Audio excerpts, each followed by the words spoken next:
جمال الوجود بذكر الإله، وتصفو الحياة بنور هدى.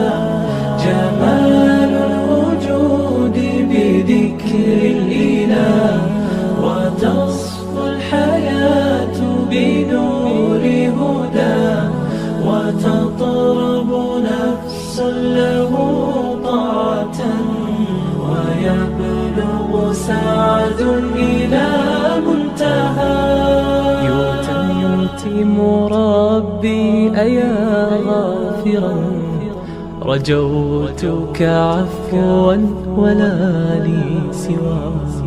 ودمع يسيل على مصحف، به يصل الله صوف من أتى. فتلك جمال الوجود بذكر الإله، وتصفو الحياة